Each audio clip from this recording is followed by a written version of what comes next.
കേരളത്തിൽ വീണ്ടും ഒരു ഉപതെരഞ്ഞെടുപ്പിനുള്ള സാധ്യത ഇപ്പോൾ എന്തായാലും തള്ളിക്കളയാൻ കഴിയുകയില്ല.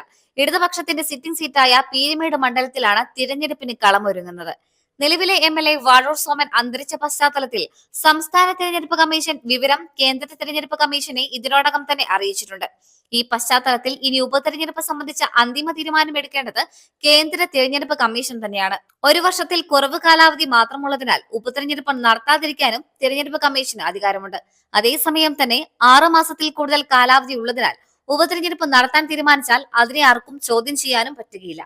2021 നിയമസഭാ തെരഞ്ഞെടുപ്പിൽ പീരുമേട് മണ്ഡലത്തിൽ നിന്നും 1698 വോട്ടുകളുടെ ഭൂരിപക്ഷത്തിനാണ് കോൺഗ്രസ് സ്ഥാനാർത്ഥി സിറിയക് തോമസിനെ CPI സ്ഥാനാർത്ഥിയായിരുന്ന വാഴൂർ സോമൻ പരാജയപ്പെടുത്തിയിരുന്നത്. പീരുമേടിൽ നിന്ന് ഹാട്രിക് വിജയം നേടിയ ES ബിജിമോളുടെ പിൻഗാമിയായാണ് വാഴൂർ സോമൻ വിജയിച്ചിരുന്നത്. വാഴൂർ സോമന്റെ വിജയത്തിനെതിരെ UDF സ്ഥാനാർത്ഥിയായിരുന്ന സിറിയക് തോമസ് കോടതിയെ സമീപിച്ചെങ്കിലും അനുകൂല വിധി ലഭിച്ചിരുന്നില്ല. തിരഞ്ഞെടുപ്പ് സത്യവാങ്മൂലത്തിൽ വസ്തുതകൾ മറച്ചുവെച്ചു എന്ന് ആരോപിച്ചായിരുന്നു ഹർജി നൽകിയിരുന്നത്.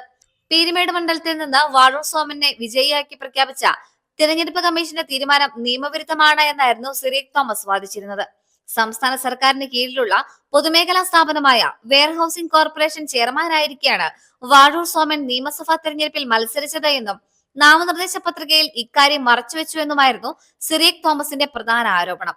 വെയർഹൌസിംഗ് കോർപ്പറേഷൻ ചെയർമാൻ സ്ഥാനം വഹിച്ചുകൊണ്ട് നാമനിർദ്ദേശ പത്രിക നൽകിയത് ഇരട്ട പദവിയുടെ പരിധിയിൽ വരുമെന്നും അദ്ദേഹം ചൂണ്ടിക്കാട്ടിയിരുന്നു. ബാധ്യതകളും വരുമാനവും സംബന്ധിച്ച് സാക്ഷ്യപത്രം നൽകിയില്ല. ഇക്കാര്യങ്ങൾ സത്യവാങ്മൂലത്തിൽ മറച്ചുവെച്ചു തുടങ്ങിയ ആരോപണങ്ങളും വാഴൂർ സോമനെതിരെ എതിരാളി ഉന്നയിച്ചിരുന്നു. വാഴൂർ സോമന്റെ നാമനിർദ്ദേശ പത്രികയിലെ പല കോളങ്ങളും പൂരിപ്പിച്ചിരുന്നില്ല എന്നും അപൂർണമായ നാമനിർദ്ദേശ പത്രിക സ്വീകരിക്കുന്നത് നിയമവിരുദ്ധമാണെന്നുമായിരുന്നു സിറിയക് തോമസിന്റെ മറ്റൊരു ആരോപണം. എന്നാൽ കോടതിയുടെ അന്തിമ വിധിയിൽ ഇതെല്ലാം തള്ളിപ്പോവുകയാണ് ഉണ്ടായത്. 1698 വോട്ടുകളുടെ വളരെ ചെറിയ ഭൂരിപക്ഷത്തിന് മാത്രമാണ് ഇടതുപക്ഷ സ്ഥാനാർത്ഥിയായി മത്സരിച്ച വാഴൂർ സോമൻ വിജയിച്ചത് എന്നതിനാൽ പീരുമേടിൽ ഒരു ഉപതെരഞ്ഞെടുപ്പ് വന്നാൽ അത് ഇടതുപക്ഷത്തെ സംബന്ധിച്ച് ശരിക്കും ഒരു അഗ്നിപരീക്ഷണമാകും. നിലമ്പൂരിന് പിന്നാലെ മറ്റൊരു സിറ്റിംഗ് സീറ്റ് ഉപതെരഞ്ഞെടുപ്പിൽ നഷ്ടപ്പെട്ടാൽ അത് 2026 പൊതുതെരഞ്ഞെടുപ്പിനെയും സാരമായി തന്നെ ബാധിക്കും.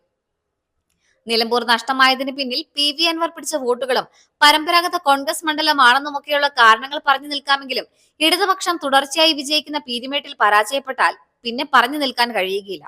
കാരണം പീരുമേട് ഇടതുപക്ഷത്തിന്റെ കുത്തക മണ്ഡലമാണ്. അവിടെ മുന്നണി ധാരണ പ്രകാരം CPI ആണ് മത്സരിക്കുന്നതെങ്കിലും CPM-നും വലിയ സ്വാധീനമുള്ള പ്രദേശമാണ്.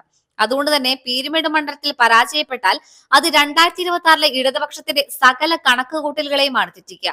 അതായത് ഇതുവരെ നടന്ന ഉപതെരഞ്ഞെടുപ്പുകൾ ഉണ്ടാക്കിയ ഇമ്പാക്ട് അല്ല പീരുമേടിൽ ഉപതെരഞ്ഞെടുപ്പ് നടന്നാൽ സംഭവിക്കാൻ പോകുന്നതെന്ന് നിസ്സംശയം പറയാൻ കഴിയും.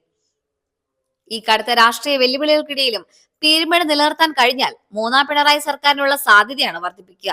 അതുപോലെ തന്നെ നിലമ്പൂർ പോലെ പീരുമേടും പിടിച്ചെടുക്കാൻ UDF-ന് സാധിച്ചാൽ കേരളത്തിൽ ഭരണമാറ്റത്തിനുള്ള വ്യക്തമായ സൂചനയാണ് അത്തരമൊരു ജനവിധി മാറുക. രാഹുൽ മാങ്കൂട്ടത്തിലെ വിവാദവും അതോടെ ആവിയായി മാറും.